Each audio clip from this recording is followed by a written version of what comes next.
ರಾಜ್ಯದ ಉಪಮುಖ್ಯಮಂತ್ರಿಗಳಂತ ಡಾಕ್ಟರ್ ಪರಮೇಶ್ವರ್ ಅವರೇ, ವೇದಿಕೆ ಮೇಲೆ ನಮ್ಮ ಗೃಹ ಸಚಿವರಿದ್ದಾರೆ ಪ್ರಿಯಾಂಕ್ ಖರ್ಗೆ ಅವರು, ನೂತನವಾಗಿ ಆಯ್ಕೆಯಾಗಿರತಕ್ಕಂಥ ಲಕ್ಷ್ಮಣ್ ಸವದಿ ಅವರಿದ್ದಾರೆ, ನಮ್ಮ ಸಂತೋಷ್ ಲಾಡ್ ಇದ್ದಾರೆ, ನಮ್ಮ ಸಿಂಗ್ ಇದ್ದಾರೆ, ನಮ್ಮ ಧರ್ಮ್ ಸಿಂಗ್ ಅವರ ಸುಪುತ್ರರಾಗಿದ್ದಂಥ ಅಜಯ್ ಸಿಂಗ್ ಅವರಿದ್ದಾರೆ, ಕಾಶ್ಯಪ್ನವರಿದ್ದಾರೆ, ಮುಖ್ಯ ಚೀಫ್ ಸೆಕ್ರೆಟರಿ ಅವರಿದ್ದಾರೆ,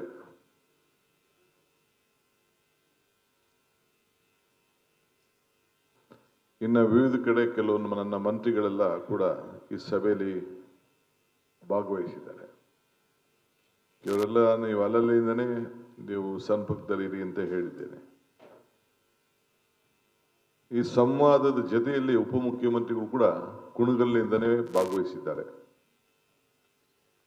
ನಿಮ್ಮೆಲ್ಲರೂ ಕೂಡ ಅರ್ಥ ಆಗಿರಬೇಕು, ನಾನು ನನ್ನ ಮಂತ್ರಿಮಂಡಲ ಮತ್ತು ಎಲ್ಲ ನನ್ನ ಸಹೋದ್ಯೋಗಿಗಳು ಚೀಫ್ ಸೆಕ್ರೆಟರಿ ಆದಿಯಾಗಿ, ಇಲ್ಲಿರೋ IAS ಅಧಿಕಾರಿಗಳಾದಿಯಾಗಿ, IPS ಅಧಿಕಾರಿಗಳಾದಿಯಾಗಿ, ನಾವೆಲ್ಲ ಸರ್ಕಾರಿ ನೌಕರರು, ಒಂದು ದೊಡ್ಡ ಅಧಿಕಾರಿಗಳಲ್ಲ. ನಾವು ಮಂತ್ರಿ ಅಂತ ಹೆಸರಿರ್ಬೋದು ಅಷ್ಟೇ, ಮೂಲ ನಾವೆಲ್ಲ ಸರ್ಕಾರಿ ನೌಕರು. ನಮಗೆ ಭಗವಂತ ನಮ್ಮ ಹಿರಿಯರ ಆಶೀರ್ವಾದದಿಂದ ಈ ನಾಡಿನಲ್ಲಿ 7 ಕೋಟಿ ಜನ ಇದ್ದಾರೆ. 5.25 ಕೋಟಿ ನೌಕರಿಗೆ ಈ ಭಾಗ್ಯ ಸಿಕ್ಕಿದೆ. ಈ ಭಾಗ್ಯವನ್ನ, ಈ ಅವಕಾಶವನ್ನ ಯಾವ ರೀತಿ ಉಪಯೋಗಿಸ್ಕೊಳ್ಬೇಕು ಅಂತೂ ಬಹಳ ಮುಖ್ಯ. ನಾನು ಅನೇಕ ಭಾಷಣಗಳಲ್ಲಿ ಒಂದು ಮಾತು ಹೇಳಿದ್ದೇನೆ, ದೇವರು ಹೊರನೂ ಕೊಡೋದಿಲ್ಲ, ಶಾಪನೂ ಕೊಡೋದಿಲ್ಲ, ಅವಕಾಶ ಮಾತ್ರ ಕೊಡ್ತಾನೆ ಅಂತ. ಅವಕಾಶವನ್ನ ಯಾವ ರೀತಿ ಉಪಯೋಗಿಸ್ಕೊಳ್ಬೇಕು ಅನ್ನೋದು ಬಹಳ ಮುಖ್ಯ. ನಾನು ಹಿಂದೆ KC ರೆಡ್ಡಿ ಅವರ ಕಾಲದಿಂದ ಹಿಡಿದು ನಿಜಲಿಂಗಪ್ಪನವರು, ಕೆಂಗಲ್ ಹನುಮಂತಯ್ಯನವರು, ಬಿಡಿ ಜತ್ತಿಯವರವರು, ರಾಮಕೃಷ್ಣ ಹೆಗಡೆಯವರವರು, ದೇವೇಗೌಡರು, JH ಪಟೇಲ್ರು, ಬಂಗಾರಪ್ಪನವರು, SM ಕೃಷ್ಣರವರು, ಸಿದ್ದರಾಮಯ್ಯನವರು, ವೀರಪ್ಪ ಮೊಯ್ಲಿಯವರು, ಹೀಗೆ ಬೊಮ್ಮಾಯಿಯವರು, ಯಡಿಯೂರಪ್ಪನವರು, ಜಗದೀಶ್ ಶೆಟ್ಟರ್ ಅವರು, ಕುಮಾರಸ್ವಾಮಿಯವರು, ಎಲ್ಲರೂ ಕೂಡ ವಿವಿಧ ರೀತಿ ನಾಡಿನ ಮುಖ್ಯಮಂತ್ರಿಗಳು, ಸದಾನಂದಗೌಡರು ಆದಿಯಾಗಿ ಅವರ ಆಡಳಿತವನ್ನ ಅವ್ರದೇ ರೀತಿಯಲ್ಲಿ ಅವರ ಅನುಭವದ ಮೇಲೆಗೆ ಅವರ ಸಿದ್ಧಾಂತವನ್ನ ಇಟ್ಕೊಂಡು ಅವರು ಕೆಲಸವನ್ನ ಮಾಡಿದ್ದಾರೆ. ಡಿಸ್ಟರ್ಬ್ ಮಾಡಿ ಅವರು ಆಡಳಿತವನ್ನ ಮಾಡಿದ್ದಾರೆ. ಆಡಳಿತವನ್ನ ಜನರ ಸೇವೆಯನ್ನ ಗಮನದಲ್ಲಿ ಇಟ್ಕೊಂಡು ಮಾಡಿದ್ದಾರೆ. ವಿಧಾನಸೌಧದ ಮೇಲೆ ಹನುಮಂತಯ್ಯನವರು ಕಟ್ಟಿದಾಗ ಇದನ್ನ ನಾನು ಒಂದಷ್ಟು ದಿನ ಜೈಲು ಮಂತ್ರಿ ಇದೆ. ಜೈಲು, ಪ್ರಿಸನ್ನು, ಹೋಮ್ ಗಾರ್ಡು, ಫೈರ್ ಫೋರ್ಸ್ ಇವೆಲ್ಲ ನನ್ನ ಹತ್ರ ಇತ್ತು ಬಂಗಾರಪ್ಪನವ್ರ ಕಾಲದಲ್ಲಿ. ಆಗ ಇತಿಹಾಸ ನೋಡಿದೆ ನಾನು. ನಮ್ಮ ಜೈಲಿನಲ್ಲಿರುವಂಥ ಕೈದಿಗಳು ಅವ್ರನ್ನ ಕರ್ಕೊಂಡು ಬಂದ್ಬಿಟ್ಟು ಈ ವಿಧಾನಸೌಧನ ಕಟ್ತಾ ಇದ್ರಂತೆ. ಆ ಕಲ್ಲು ಆಗೆಲ್ಲ ಕ್ರೇನ್ ಗೀನೆಲ್ಲ ಇರಲಿಲ್ಲ, ಇಷ್ಟು ದೊಡ್ಡ ದೊಡ್ಡ ಕಲ್ಲೆಲ್ಲ ನಿಲ್ಲಿಸ್ತಾ ಇದ್ರಂತೆ. ಆ ಕೋಪ ತಡಿನಾರದೆ ಮುಖ್ಯಮಂತ್ರಿಗಳ ಮೇಲೆ ಆ ಕೈದಿಗಳು ಕಾಲಲ್ಲಿದ್ದಂಥ ಚಪ್ಪಲಿನ ತೆಗೆದುಕೊಂಡು ಬಿಸಾಕ್ದಂತ ಘಟನೆ ಕೂಡ ಈ ರಾಜ್ಯದಲ್ಲಿ ನಡೆದಿದೆ. ವಿಶ್ವೇಶ್ವರಯ್ಯನವರು ₹1 ಕೆಲಸ ಮಾಡ್ತಾ ಇದ್ರು ಅಂತ ಹೇಳಿ ಆ ದಾಖಲೆಗಳಲ್ಲಿ ಕೂಡ ನಾನು ಯಾವುದೋ ಒಂದು ಕಮಿಟಿಲಿ ಇದ್ದೆ. ನಾನು ಅವರ ಪುಸ್ತಕ ದಾಖಲೆ ಇವತ್ತು ನಮ್ಮ ಆರ್ಚಿವ್ಸ್ ಅಲ್ಲಿ ಇದೆ. ನನಗೇನು ಬೇಡ, ₹1 ನಾನು ಮಾಡ್ತೀನಿ ಅಂತ ಹೇಳಿ ಕೆಲಸ ಮಾಡಿದಂಥ ಇತಿಹಾಸ ಕೂಡ ಇಲ್ಲಿದೆ. ಅದಕ್ಕೆ ವಿಧಾನಸೌಧದ ಮೇಲೆ ಬರೆದಿರೋದೇ ಜನರ ಸೇವೆ, ವರ್ಕ್ ಈಸ್ ವರ್ಷಿಪ್ ಅಂತ ಹೇಳಿ ಇವತ್ತು ವಿಧಾನಸೌಧದ ಮೇಲೆ ಇದೆ. ನಮ್ಮ ನಾಡು ಬಸವಣ್ಣನ ನಾಡು, ಪಾರ್ಲಿಮೆಂಟು, ಅನುಭವ ಮಂಟಪ, ಇದೆಲ್ಲ ನೀವು ಏನು ಈಗ ಹೊಸದಾಗಿ ನಾನು ಹೇಳಬೇಕಾಗಿಲ್ಲ. ನೀವು ವಿದ್ಯಾಭ್ಯಾಸ ಕಲಿತಾಗ ಈ ನಾಡಿನ ಇತಿಹಾಸವನ್ನೆಲ್ಲ ತಿಳ್ಕೊಂಡಿದ್ದೀರಿ. ಅಂಬೇಡ್ಕರ್ ಅವರು ಹೇಳ್ತಾರೆ, ಬಾಬಾ ಸಾಹೇಬ್ ಅಂಬೇಡ್ಕರ್ ಅವರು, ಇತಿಹಾಸ ಮರ್ತವನು ಇತಿಹಾಸವನ್ನು ಸೃಷ್ಟಿಸಲಿಕ್ಕೆ ಸಾಧ್ಯ ಇಲ್ಲ ಅಂತೇಳಿ. ಹಂಗೆ ನಿಮಗೂ ನಮಗೆಲ್ಲ ಇತಿಹಾಸ ನಮ್ಮ ಬದುಕಿನಲ್ಲಿ, ನಮ್ಮ ಅನುಭವದಲ್ಲಿ ಬಹಳ ಪ್ರಮುಖವಾದದ್ದು. ನೀವು ಕೆಲವರೆಲ್ಲ ವಿವಿಧ ರೀತಿಯಲ್ಲಿ ಅನುಭವವನ್ನು ಹೊಂದಿದ್ದೀರಿ, ಗ್ರಾಜ್ಯುಯೇಟ್ಗಳಾಗಿದ್ದೀರಿ. ಇವರಿಗೆಲ್ಲ ಅಪಾರವಾದಂಥ 20 ವರ್ಷ, 15 ವರ್ಷ, 30 ವರ್ಷ, 40 ವರ್ಷ ಇದೆ. ನಾನು ಗ್ರಾಜ್ಯುಯೇಟ್ ಆದವನಲ್ಲ. ನಾನು 47ನೇ ವಯಸ್ಸಿಗೆ ಗ್ರಾಜ್ಯುಯೇಟ್ ಆದವನು ಓಪನ್ ಯೂನಿವರ್ಸಿಟಿಲಿ. ಫೈನಲ್ ಇಯರ್ ಓದ್ತಿರ್ಬೇಕಾದ್ರೆ ಚುನಾವಣೆ ರಂಗಕ್ಕೆ ಬಂದವನು ನಾನು.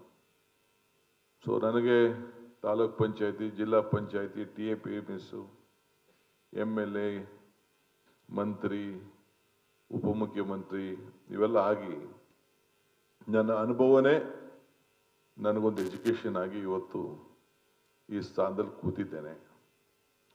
ಹಿಂದೆ ಯಾರು ಮಾಡಿದ್ರು, ಏನು ಮಾಡಿದ್ರು, ಅವರ ಸೇವೆ ಇವತ್ತು ಕೂಡ ನಾನು ಸ್ಮರಿಸಬೇಕಾದ್ದು ನನ್ನ ಕರ್ತವ್ಯ. ಅದು ಯಾರು ಆಡಳಿತದ ಬಗ್ಗೆ ನನಗೆ ಟೀಕೆ ಮಾಡಲಿಕ್ಕೆ ನನಗೆ ಇಷ್ಟ ಇಲ್ಲ. ಟೀಕೆಗಳೆಲ್ಲ ಸಾಯ್ತವೆ, ನಮ್ಮ ಕೆಲಸಗಳು ಮಾತ್ರ ಉಳಿತವೆ ಅಂತ ಹೇಳಿ ಒಂದಿನ ನಾನು ತುಂಗಭದ್ರಾ ಡ್ಯಾಮ್ನಲ್ಲಿ ಅವತ್ತು ಅನೇಕರು ಟೀಕೆ ಮಾಡಿದಂಥ ಸಂದರ್ಭದಲ್ಲಿ ಡ್ಯಾಮು ಒಂದು ಗೇಟ್ ಒಡೆದೋದಾಗ ಅಲ್ಲಿ ಒಂದು ಮಾತು ಹೇಳಿ ಬಂದಿದ್ದೆ. ಇವತ್ತು ಕೂಡ ಅನೇಕರು ಅದನ್ನು ಬಳಸ್ತಾ ಇದ್ದಾರೆ.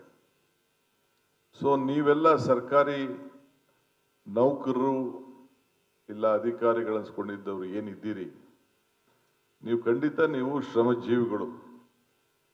ನಮ್ಮ ಸರ್ಕಾರದ ನಾಡಿ ಮಿಡಿತವನ್ನ ಇಟ್ಕೊಂಡಿರುವಂಥ ಒಂದು ಜನ. ಸರ್ಕಾರ ಮತ್ತು ಜನರ ಮಧ್ಯೆ ತಾವೊಂದು ದೊಡ್ಡ ಸೇತುವೆ. ಇವತ್ತು ನಾವು ಭಾಷಣ ಮಾಡುವಾಗ ಹೇಳ್ತಾ ಇರ್ತೇವೆ, ಪ್ರಜಾಪ್ರಭುತ್ವ ವ್ಯವಸ್ಥೆಯಲ್ಲಿ ಶಾಸಕಾಂಗ, ನ್ಯಾಯಾಂಗ, ಕಾರ್ಯಾಂಗ, ಪತ್ರಿಕಾರಂಗ ಇವೆಲ್ಲ ಕೂಡ 4 pillars ಆಫ್ ಡೆಮೋಕ್ರಸಿ ಅಂತ. ಒಂದು ಕಡೆ ಶಿಕ್ಷಕ, ಒಂದು ಕಡೆ ರೈತಕ, ಕೃಷಿಕ, ಶಿಕ್ಷಕ, ಕೃಷಿಕ, ಸೈನಿಕ ಇವರೆಲ್ಲ ಕೂಡ. ಸೊ ಸರ್ಕಾರದಲ್ಲಿ ಎಲ್ಲ ಒಬ್ಬೊಬ್ಬರು ಒಂದೊಂದು ಪಿಲ್ಲರ್ಗಳಾಗಿ ಸಮಾಜದಲ್ಲಿ ನಾವು ಕೆಲಸ ಮಾಡಿಕೊಂಡು ನಾವೆಲ್ಲ ಬದುಕ್ತಾ ಇದ್ದೇವೆ. ಸೊ ಇವತ್ತು ನಾನು ಮುಖ್ಯಮಂತ್ರಿಯಾಗಿ ಇಲ್ಲಿಗೆ ಬಂದು ಕೂತಿರಬಹುದು. ನನಗೆ ನನ್ನ ಇತಿಹಾಸ ಪುಟದಲ್ಲಿ ನಾವು ಏನು ಇಲ್ಲಿ ಬಿಟ್ಟು ಹೋಗ್ತೀವಿ ಅನ್ನೋದು ಮುಖ್ಯ.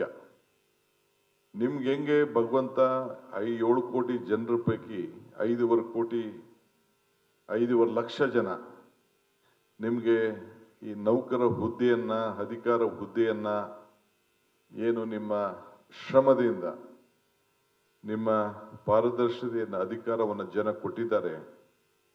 ಇದು ಜನರ ಸಾಮಾನ್ಯರ ಬದುಕಿಗೆ ಬದಲಾವಣೆ ತರಂತ ಒಂದು ಜವಾಬ್ದಾರಿ ಆಗಬೇಕು.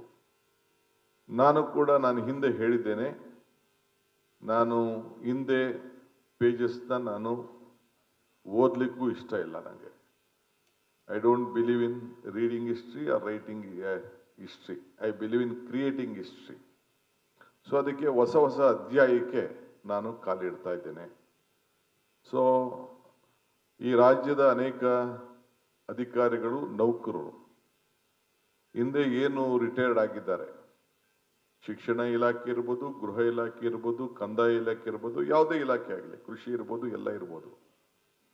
ಇವತ್ತು ಏನು ಈ ಸಿಸ್ಟಮ್ ರನ್ ಆಗಿದೆ, ನಮ್ಮ ರಾಜ್ಯಕ್ಕೆ ಅತಿ ಉತ್ತಮವಾಗಿ ಸೇವೆ ಮಾಡಿದ್ರಿಂದನೇ ಇವತ್ತು ಕರ್ನಾಟಕ ರಾಜ್ಯ ಯಾರು ನಮಗೆ ಬೆಂಬಲವಾಗಿ ನಿಂತ್ಕೊಳ್ಳದೆ ಇರಲಿ, ಇಲ್ಲಿರುವಂಥ ತಂತ್ರಜ್ಞಾನ, ಇಲ್ಲಿರುವಂಥ ವಿದ್ಯಾರ್ಥಿಗಳು, ಇಲ್ಲಿರುವಂಥ ಅನೇಕರು, ಇಡೀ ದೇಶ ನಮ್ಮನ್ನ ಗಮನಿಸ್ತಾ ಇದ್ದಾರೆ.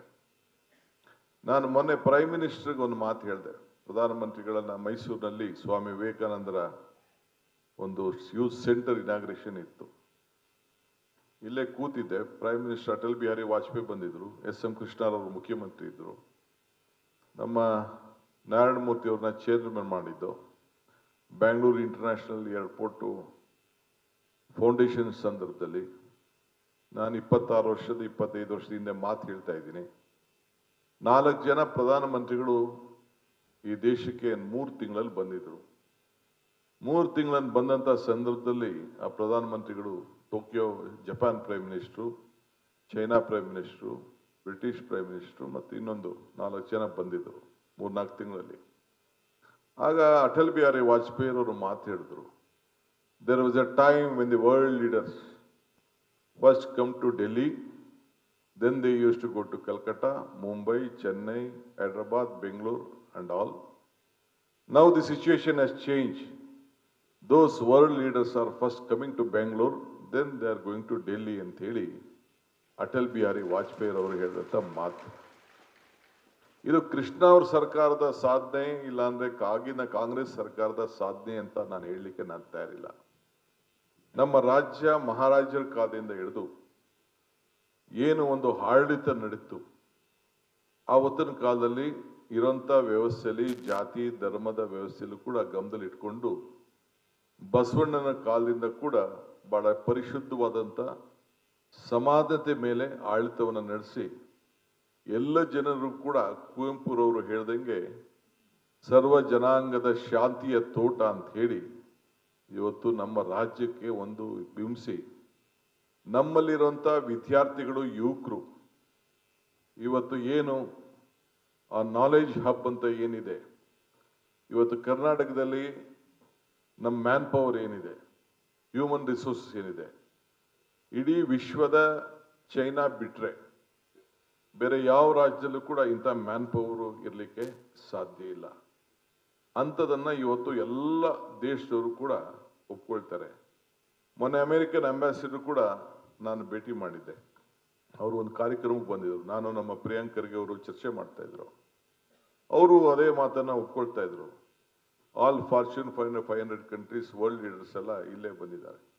ಸೊ ನಮ್ಮಲ್ಲಿರುವಂಥ ಒಂದು ಕ್ವಾಲಿಟಿ ಎಜುಕೇಷನ್ ಏನಿದೆ, ನಮ್ಮಲ್ಲಿರುವಂಥ ತಂತ್ರಜ್ಞಾನ ಏನಿದೆ, ನಮ್ಮಲ್ಲಿರುವಂಥ ಹೆಲ್ತ್ ಸರ್ವಿಸಸ್ ಏನಿದೆ, ಇವತ್ತು ಪ್ರಪಂಚದ ಎಲ್ಲೂ ಕೂಡ ಇಲ್ಲ. ದಿ ಕ್ರೀಮ್ ಆಫ್ ಕರ್ನಾಟಕ ಇವತ್ತು ಕೂಡ ನಿಮ್ಮ ಮಕ್ಕಳು, ನಿಮ್ಮ ಸ್ನೇಹಿತರ ಮಕ್ಕಳೆಲ್ಲ ಕೂಡ ವಿವಿಧ ದೇಶದಲ್ಲಿ ಹೋಗಿದ್ದಾರೆ. ಅದಕ್ಕೆ ಯಾರು ಕಾರಣ? ನಮ್ಮ ಎಜುಕೇಷನ್ ಸಿಸ್ಟಮ್ ಕಾರಣ. ನಮ್ಮ ಹಳ್ಳಿಲಿ ಓದ್ತಾ ಇರೋಂಥ ವಿದ್ಯಾಭ್ಯಾಸದ ಮಕ್ಕಳು ಕೂಡ ಕಾರಣ. ಇದು ನೀವು ಮಾತ್ರ ಅಲ್ಲ, ಆ ಟೀಚರ್ಸ್ ಕಾಂಟ್ರಿಬ್ಯೂಷನ್ ಕೂಡ ಇಲ್ಲಿ ಬಹಳ ಮುಖ್ಯ. ಎಷ್ಟೇ ನಾವು ನಮ್ಮ ಶಿಕ್ಷಣ ಸಂಸ್ಥೆ ವಿಚಾರದಲ್ಲಿ ಬೇಕಾದಷ್ಟು ಟೀಕೆ ಟಿಪ್ಪಣಿ ಮಾಡಿದ್ರು ಕೂಡ ನಮ್ಮಲ್ಲಿರುವಂಥ ಬುದ್ಧಿವಂತಿಕೆ, ನಮ್ಮಲ್ಲಿರುವಂಥ ಪ್ರಜ್ಞಾವಂತಿಕೆ, ನಮ್ಮಲ್ಲಿರುವಂಥ ಅನುಭವ ಇದು ಬಹಳ ಹಿಂದಿನಿಂದ ಕೂಡ ಬಂದಿದೆ. ಅದಕ್ಕೆ ಇವತ್ತು ನಾವು ಅವತ್ತಿನ ಕಾಲದಲ್ಲೇ ಮಹಾರಾಜರು ಕೂಡ ಇಲ್ಲೇ ಇಂಡಿಯನ್ ಇನ್ಸ್ಟಿಟ್ಯೂಟ್ ಆಫ್ ಸೈನ್ಸ್ ಅನ್ನ ಬೇರೆ ಕಡೆ ಎಲ್ಲಿ ಬೇಕಾದ್ರೂ ಮಾಡ್ಬೋದಾಗಿತ್ತು. ಇಲ್ಲಿಂದನೇ ವಿಜ್ಞಾನ ಅನ್ನೋದನ್ನ ಬೆಳೀತಿತ್ತು. ಈಗ ಶಾಂತಿಯ ತೋಟ ಅಂತ ನಾವು ಎಸ್.ಎಂ. ಕೃಷ್ಣ ಅವ್ರ ಕಾಲದಲ್ಲಿ ನಮ್ಮ ಕುವೆಂಪುರವರ ಗೀತೆಯನ್ನು ನಾವು ನಾಡ ಗೀತೆಯನ್ನು ಮಾಡಿಕೊಂಡು ನಾನಿಲ್ಲಿ ಗಮನಿಸ್ತಾ ಇದ್ದೆ. ನನ್ನ ಕಣ್ಣು ಕುರುಡು ಅಂತ ಕೆಲವರು ತಿಳ್ಕೊಂಡಿರ್ಬೋದು. ಜಗಳೂರವರು ನಿಂತ್ಕೊಂಡು ಪಾಪ ಅವ್ರ ಕೈಲಿ ಗೌರವನ ಸಲ್ಲಿಸೋಕ್ಕೆ ಆಗ್ಲಿಲ್ಲ. ಇಲ್ಲಿ ಯಾರು DC ಇದ್ದಾರೆ, ಯಾರು ಆಫೀಸರ್ಸ್ ಇದ್ದಾರೆ, ನೀವು ಗಮನಿಸಿ. ಸುಮಾರು 7-8 ಕಡೆ ಆ ನಾಡಗೀತೆ ನಡೀತಾ ಇರ್ಬೇಕಾದ್ರೆ ಇನ್ನ ಕೂತ್ಕೊಂಡೇ ಇದ್ರು. ಒಂದು ಗಮನದಲ್ಲಿ ನಾನು ಹೇಳಲಿಕ್ಕೆ ಬಯಸ್ತಾ ಇದ್ದೇನೆ, ನಾನು ನನ್ನ ಮೇಲೆ ನಾನು ವಾಚ್ ಇಟ್ಕೊಂಡಿದ್ದೇನೆ. ನನ್ನನ್ನೇ, ನನ್ನ ಆ ನಡತೆ ಬಗ್ಗೆ, ನನ್ನ ಮಾತಿನ ಬಗ್ಗೆ, ನನ್ನ PAಗಳು, ನನ್ನ ಸ್ಟಾಫು, ನನ್ನ ಸಿಬ್ಬಂದಿಯವರು ಏನು ಮಾಡ್ತಾರೆ, ಯಾವ ರೀತಿ ನಡ್ಕೊಳ್ತಾರೆ, ಸೂಟ್ ಬೂಟ್ ಹಾಕೊಂಡಿರೋನ ಹೆಂಗ್ ಬಂದು ಆಂಟಿ ಚೇಂಬರ್ ಕರ್ಕೊಬರ್ತಾರೆ, ಹೆಂಗ್ ಒಳಗಡೆ ಬಿಡ್ತಾರೆ, ಅವನ 500 ರೂಪಾಯಿ ನೋಟ್ ಕೊಟ್ಟ ತಕ್ಷಣ ಯಾವ ರೀತಿ ಅವನ ಗನ್ಮೆನ್ ಟ್ರೀಟ್ ಮಾಡ್ತಾನೆ, ಇವೆಲ್ಲ ಕೂಡ ನನಗೆ ನನ್ನದೇ ಆದಂಥ ಅನುಭವಗಳನ್ನೆಲ್ಲ ನಾನೆಲ್ಲ ನೋಡಿದ್ದೇನೆ. ಸೊ ಅದಕ್ಕೆ ನಾನು ಪ್ರತಿಯೊಂದು ತಾಲೂಕಿನಲ್ಲೂ ಕೂಡ ಆಡಳಿತದಲ್ಲಿ ಯಾವ ರೀತಿ ನಡೀತಾ ಇದೆ, ನಮ್ಮ ಶಾಸಕರು ಕೂಡ ಯಾವ ರೀತಿ ನಡ್ಕೊಳ್ತಾ ಇದ್ದಾರೆ ಅನ್ನೋದನ್ನು ನಾನು ನಮ್ಮ ಶಾಸಕರಿಗೂ ಕೂಡ ಹೇಳಿದ್ದೇನೆ, ನನ್ನ ಸಹೋದ್ಯೋಗಿಗೂ ಕೂಡ ಹೇಳಿದ್ದೇನೆ. ನಾನು ಸುಮ್ಮನೆ ನಿಮಗೆ ಒಂದು ಉದಾಹರಣೆ ಕೊಟ್ಟಿದ್ದೇನೆ. ನಾನು ಇಲ್ಲಿಂದ ನನಗೆ ಜಗಳೂರು ಕಾಣಲಿಲ್ಲ ಅಂತ ತಿಳ್ಕೊಳಕ್ಕೆ ಹೋಗಬೇಡಿ. ನನಗೆ ಇಲ್ಲಿ within minute I get an information what is going on around me. ನಾನು ಇನ್ನ 7 ತಾಲೂಕು ಕಚೇರಿಗಳಲ್ಲಿ ಅದೇ ರೀತಿ ಕೂತಿದ್ರು.